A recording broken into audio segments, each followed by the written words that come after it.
अब हमारा टॉपिक है हाईएस्ट कॉमन फैक्टर। इसका मतलब क्या हुआ, नाम से ही पता चल रहा है सर फैक्टर। फैक्टर पे अभी अब चर्चा हुई थी, लास्ट लेक्चर में चर्चा कर चुके हूँ। फैक्टर का मतलब क्या होता है सर, ऐसा डिवाइजर जो डिविडेंड को कंप्लीटली डिवाइड कर सके। ऐसा नंबर जो किसी भी गिवन नंबर को कंप्लीटली डिवाइड करता है सर, उसी नंबर को हम लोग या उसी डिवाइजर को हम लोग क्या बोलते हैं, फैक्टर बोलते हैं। ऐसा नंबर जो किसी भी गिवन नंबर को कंप्लीटली डिवाइड करता है, उसी नंबर को ही हम लोग फैक्टर बोलते हैं सर, या डिवाइजर ही हमारा फैक्टर बन जाता है। नाम से पता चलता है हमारा। अब यहाँ पे क्या दिया गया है, फैक्टर हमेशा उल्टे डायरेक्शन में पढ़ेंगे। फैक्टर जो कि कॉमन हो और जो कि हाईएस्ट हो। मतलब सबसे पहले क्या करते हैं हम लोग, यहाँ पे गिवन नंबर्स का फैक्टर निकालेंगे और उसके बाद चेक करेंगे कौन सा कॉमन है एंड देन हाईएस्ट। अब इसका एक दूसरा नाम होता है जीसीडी, ग्रेटेस्ट कॉमन डिवाइजर। बात हुई थी इस पर कि सर फैक्टर ही हमारा डिवाइजर कहलाता है जब रिमाइंडर कितना हो जाए, 0 हो जाए। डिवाइजर को ही हम फैक्टर बोलते हैं कब, जब रिमाइंडर 0 हो जाए। जब वो कंप्लीटली किसी भी नंबर को डिवाइड कर देगा, then we call that divisor as factor. Divisor को ही हम फैक्टर बोलते हैं बाबू, फैक्टर कोई अलग चीज नहीं है। जब रिमाइंडर 0 हो जाए तब। अब यहाँ पे कुछ इंग्लिश में लिखा गया है, द एचसीएफ ऑफ 2 और more positive number is the largest positive integer which divides given positive number completely. ये सब छोड़ देता है, कोई दिक्कत वाली बात नहीं है इसको। यहाँ पे एग्जांपल पे समझता है, समझना जरूरी है, क्योंकि हमसे कहीं भी ये नहीं पूछा जाएगा डिफाइन एचसीएफ, डिफाइन एलसीएम, या what do you understand by HCF, what do you understand by LCM. हमें मेन कॉन्सेप्ट समझना है ताकि किसी भी तरीके का क्वेश्चन गलत ना कर पाए हम लोग, सवाल गलत ना हो हमसे। हमें बस ये सीखना है। जैसे मैंने कंसीडर किया 2 नंबर, एक है 28 और एक है 70। एक है 28 और एक है 70। सर मुझे एक सबसे बड़ा नंबर ढूंढना है जो दोनों को ही डिवाइड करता हो। तो नाम से पता चल रहा है सर हाईएस्ट है, कॉमन भी होना चाहिए। कॉमन का मतलब दोनों में खेले, दोनों में खेलना चाहिए वो कॉमन। क्रिकेट खेलने जाते होंगे, अगर हमारे पास 11 प्लेयर्स हैं, टीम 2 है, 5 टीम्स, इक्वल डिवीजन होता है, और 1 जो होता है हमारा जो भी कैंडिडेट होगा वो एक क्या करेगा, दोनों में खेलता है। कॉमन उसको हम लोग बोलते हैं। कॉमन का मतलब क्या हुआ सर, जो दोनों में खेले।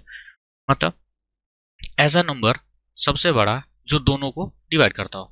सिंपल सिंपल सी बात है। सर मैं चेक करूंगा 28 को कौन कौन डिवाइड करता है, 1 करता है, 2 करता है, 4 करता है सर, 7 भी करता है सर, और कोई नंबर है सर 14, और 28 तो डिवाइड करेगा ही खुद को। सिमिलरली 70 को चेक करें सर, 70 को 1 डिवाइड करेगा, 2 भी डिवाइड करेगा, 3 करेगा ना, 4 कर सकता है क्या ना, 5 करेगा सर, 6 7 करेगा सर, फिर से 10 करेगा सर, उसके बाद से सर, उसके बाद से कौन सा करेगा, 12 करेगा,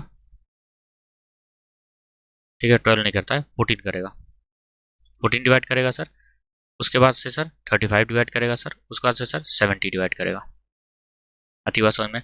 अब जरा देखो फैक्टर्स मैंने निकाल दिए। फैक्टर्स का मतलब क्या हुआ, जो नंबर डिवाइड करता हो। अगर वहीं प्राइम फैक्टर लिख देगा तो आगे पढ़ेंगे।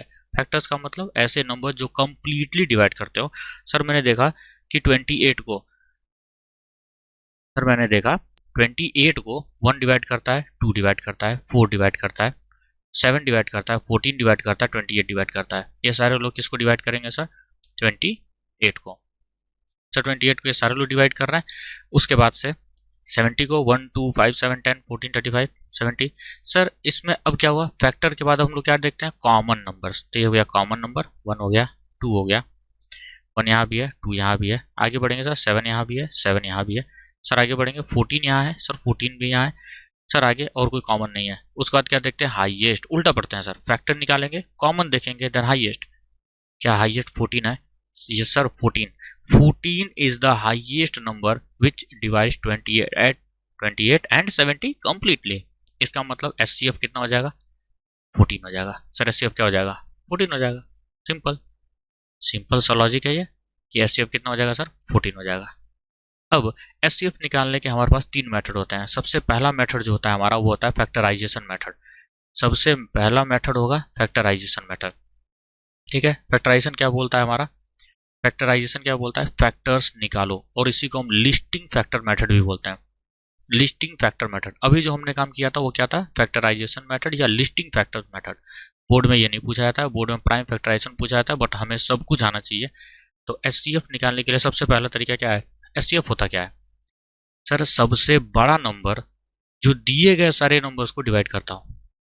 सबसे बड़ा नंबर जो दिए गए नंबर्स को डिवाइड करेगा उसी को हम फैक्टर बोलेंगे। सिंपल सी बात है ये तो सिंपल सी बात है, ये बात हमें समझ में आती है।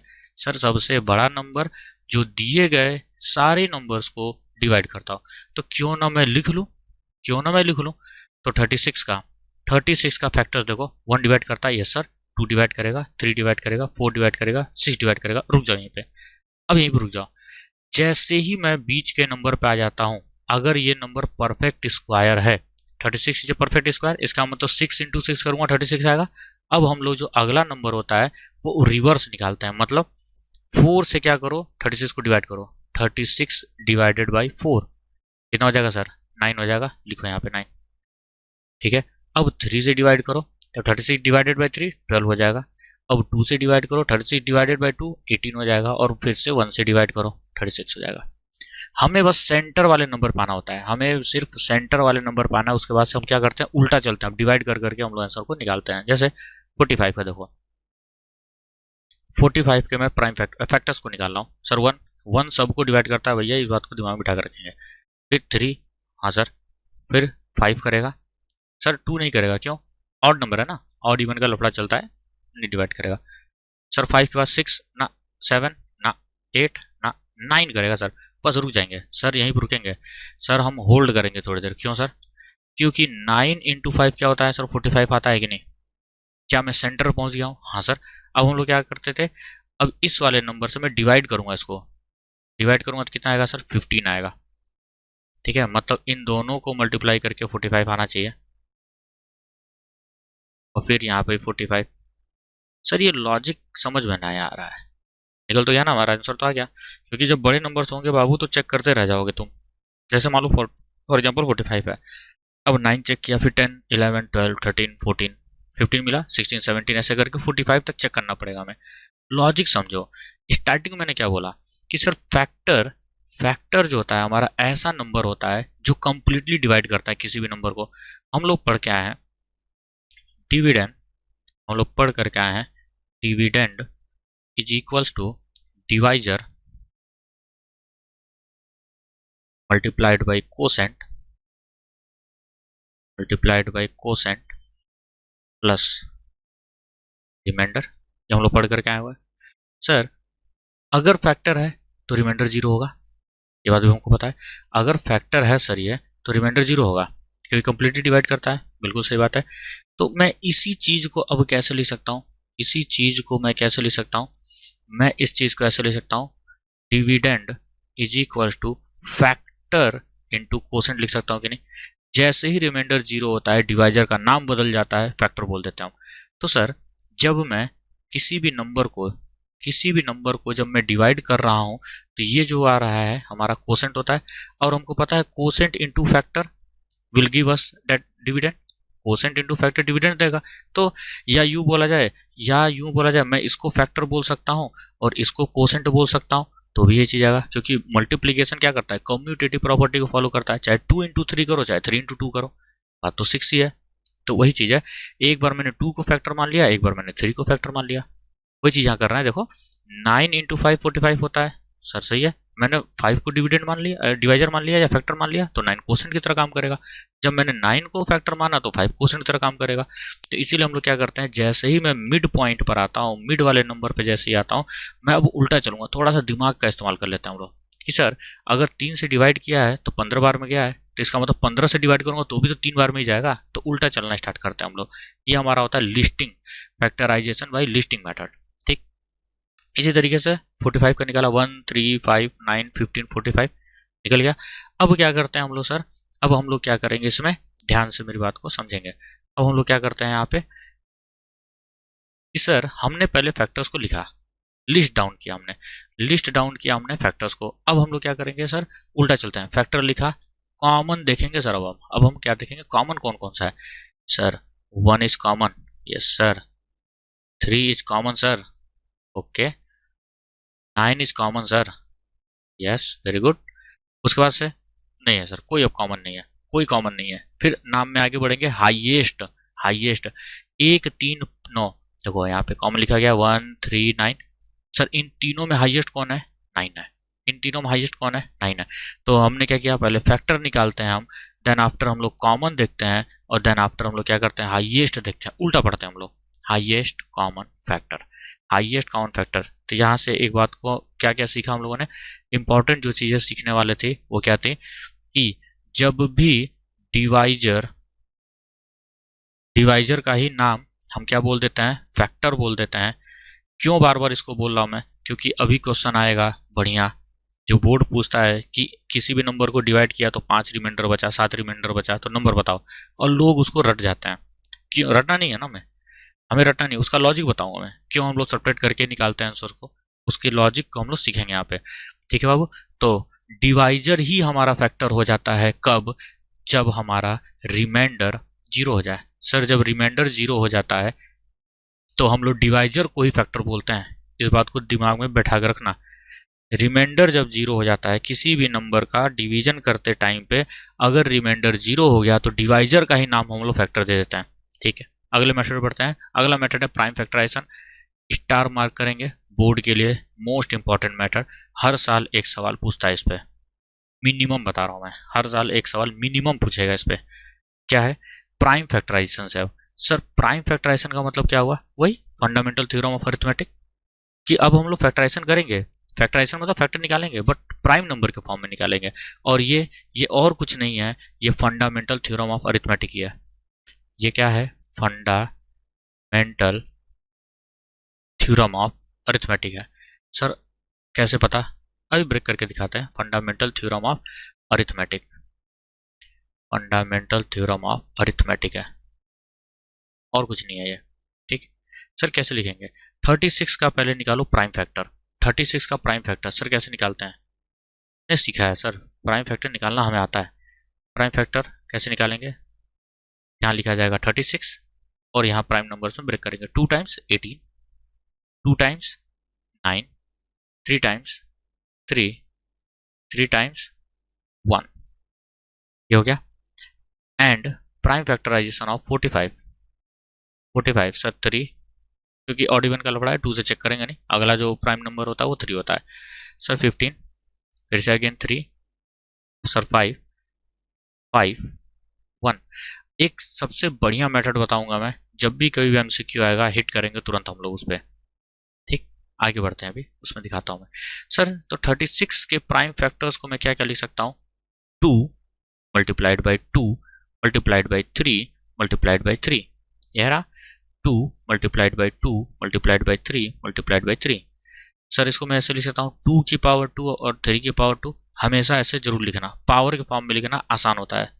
45 को क्या लिख सकता हूँ सर? 2 टाइम्स 3 और 1 time 5, sir 3 into 3 into 5, sir क्या हो जाएगा? 3 का स्क्वायर एंड 5 की पावर 1, 3 का स्क्वायर एंड 5 की पावर 1। अब हम लोग क्या करते हैं, कॉमन प्राइम फैक्टर्स देखते हैं, कौन कौन कॉमन है। देखो सर 3 की पावर 2 यहाँ भी है, 3 की पावर 2 यहाँ भी है, तो यही हो गया 3 3, 3 की पावर 2, तो ये हमारा एचसीएफ हो जाता है। जो कॉमन होगा उसे ही लेते हैं हम लोग। ठीक है सर, जो कॉमन होगा और लोएस्ट पावर होगा, जो कॉमन होगा और लोएस्ट पावर होगा। सर ऐसा क्यों कह रहे हैं आप? भैया डिवाइड कराना है ना, मुझे डिवाइड करवाना है, तो डिवाइड कराने के लिए हमें क्या, दोनों में ऐसा नंबर चाहिए जो दोनों में रहे, क्योंकि एचसीएफ का मतलब क्या हुआ? फैक्टर, फैक्टर का मतलब क्या हुआ? जो डिवाइड करेगा दोनों को। तो बाबू अगर एक के पास 9 है और एक के पास 3 है, तो ऑब्वियस सी बात है 9 तो सिर्फ इस वाले को डिवाइड कर सकता है कि नहीं, बोलना बाबू जरा। अगर 2 नंबर मेरे पास दिए गए हैं, एक है 9 और एक है 3, ठीक है, तो 9 वाला 9 को डिवाइड करेगा, क्या 9 वाला 3 को डिवाइड कर पाएगा? हाँ नहीं सर, लेकिन 3 वाला 3 को भी डिवाइड कर सकता है, 9 को भी डिवाइड कर सकता है। सुनेंगे, लॉजिकली सोचो इस चीज को, रटो ना। सर अगर मेरे पास 2 नंबर्स लिखे गए हैं, ठीक है, लिख कर देखते हैं हम लोग। 2 नंबर्स लिखे गए हैं सर हमारे पास, एक है 9 और एक है 3। सर इसको सिर्फ 9 ही डिवाइड कर सकता है, हाँ 3 भी करेगा, ऐसी बात नहीं 3 नहीं करेगा, बट इसको 3 डिवाइड कर सकता है, बट 9 डिवाइड कर पाएगा क्या? नहीं। सर दोनों में 3 आ रहा है कि नहीं आ रहा है? सर 3 इकलौता ऐसा नंबर है दोनों को डिवाइड कर सकता है, दैट मीन्स 3 छोटा है कि नहीं है सर? 3 छोटा है सर। इसीलिए हम लोग एचसीएफ निकालते टाइम पे जब भी हमें डिवाइड करना होगा, हम लोग क्या करते हैं, लोएस्ट पावर को लेते हैं, लोएस्ट डिग्री को लेते हैं, डिग्री का मतलब पावर, नेक्स्ट चैप्टर में पढ़ेंगे भी हम लोग, क्वेश्चन पूछे भी जाता है। इसलिए यहाँ नोट करके इस बात को मैंने ऑलरेडी मेंशन कर दिया, while calculating HCF we consider common prime factors having lowest degree, जिस पे लोएस्ट डिग्री होगी, लोएस्ट पावर होगा, उसी को हम लोग कंसीडर करते हैं। ये वाला मेथड हमारा हो गया प्राइम फैक्टराइजेशन मेथड। आगे अभी हम लोग क्वेश्चंस को सॉल्व करेंगे। अगला मेथड होता है हमारा लॉन्ग डिवीजन मेथड। अगला मेथड है हमारा सर लॉन्ग डिवीजन मेथड, जो बचपन से करते हुए आ रहा है, बोर्ड में ये नहीं पूछेगा, और इसी पर बेस्ड था हमारा यूक्लिड डिवीजन लेमा। क्या करते थे हम लोग सर, बड़े वाले नंबर को बीच में लिखते हैं, डिविडेंड बनाते हैं और इसको डिवाइजर बनाते हैं, 1 टाइम मल्टीपल डिवाइड होगा 198, कितना बचेगा सर यहाँ पे 2, 15 में से 9 को सब्ट्रैक्ट करेंगे तो कितना बचेगा 6, और यहाँ से 1 होगा। उसके बाद सर 198 अगेन 1 टाइम से कैंसिल आउट होगा, 162 सर यहाँ पे कितना हो जाएगा 6, यहाँ पे हो जाएगा 3 सर, अगेन 162 5 टाइम्स जाएगा क्या 6 5 30, 0 नहीं जाने वाला है, 4 टाइम्स 6 4 24, 4 3 12 और 14, ठीक है। तो 6 टाइम्स इसको देख लेते हैं, 6 टाइम जाना चाहिए, नहीं जाएगा, 5 टाइम्स 6 5 30 5 18 नहीं जाएगा, 4 टाइम्स जाएगा, ठीक है। 6 4 24, 4 कैरी 2, 4 3 144, यहाँ हो जाएगा 8, और सर ये कितना हो गया 1। फिर से क्या करते हैं 36 को यहाँ लिखते हैं और ये 2 टाइम्स जाएगा 36। फाइनल डिवाइजर, बार बार एक ही चीज़ में रिपीट कर रहा हूँ, बार बार एक ही चीज़, बचपन से रटे हम लोग कि ये वाला जो होता है इसी को हम लोग क्या बोल देते हैं, एचसीएफ बोल देते हैं। फाइनल डिवाइजर को ही हम लोग एचसीएफ बोल देते हैं, फाइनल डिवाइजर को ही हम लोग एचसीएफ बोलते हैं बाबू। और तब से मैं यही चीज़ बोल भी रहा था कि डिवाइजर ही हमारा फैक्टर होता है, डिवाइजर ही हमारा फैक्टर होता है, लेकिन कोई इस चीज़ पे गौर ही नहीं करता है, कोई इस चीज़ पे गौर नहीं करता है कि सर डिवाइजर ही तो हमारा एचसीएफ है, फैक्टर डिवाइजर ही फैक्टर है हमारा। इसको हम लोग क्या करते हैं, कंटिन्यूड डिवीजन करते हुए जाते हैं ऊपर से नीचे तक। बड़े नंबर को हमेशा डिविडेंड बनाएंगे, छोटे वाले को डिवाइजर बनाते हैं, कंटिन्यूड डिवीजन करते हुए जाएंगे हम लोग। और जो फाइनली डिवाइजर बचेगा, फाइनली डिवाइजर जो बचा जब रिमाइंडर 0 हो जाए, क्योंकि मैं स्टार्टिंग से चिल्ला रहा हूं कि डिवाइजर ही हमारा फैक्टर होता है, डिवाइजर ही हमारा फैक्टर होता है जब रिमाइंडर 0 हो जाए। इसीलिए मैंने इसको आंसर नहीं बोला, क्यों, क्योंकि रिमाइंडर बचा था। मैंने इसको आंसर नहीं बोला, क्यों, रिमाइंडर बचा था। मैंने इसको नहीं बोला क्योंकि रिमाइंडर बचा था, बट मैंने इसको बोला कि एचसीएफ है सर, क्यों, क्योंकि रिमाइंडर 0 हो गया ना, रिमाइंडर 0 हो गया। रिमाइंडर जब भी 0 होगा डिवाइजर को ही हम लोग फैक्टर बोलते हैं, इस चीज को दिमाग में बिठा कर रखेंगे हम लोग। आगे बढ़ते हैं, एलसीएम, ठीक है। तो इतनी बात समझ में आई क्या, इतनी बात हमको समझ में आती है क्या, कि डिवाइजर ही हमारा फैक्टर होता है जब रिमाइंडर 0 हो जाए, स्पेशल नाम दे दिया गया उसको, ठीक है। यहाँ तक कोई डाउट अगर होगा तो कमेंट करके बताना, डाउट होना नहीं चाहिए। और रिवाइज करते रहेंगे, जिस तरीके से समझाया गया है, जिस तरीके से समझाया जा रहा है उसी तरीके से रिवाइज करेंगे, रटने की कोई आवश्यकता नहीं है। सबसे इंपॉर्टेंट और सबसे आसान टॉपिक है ये सब।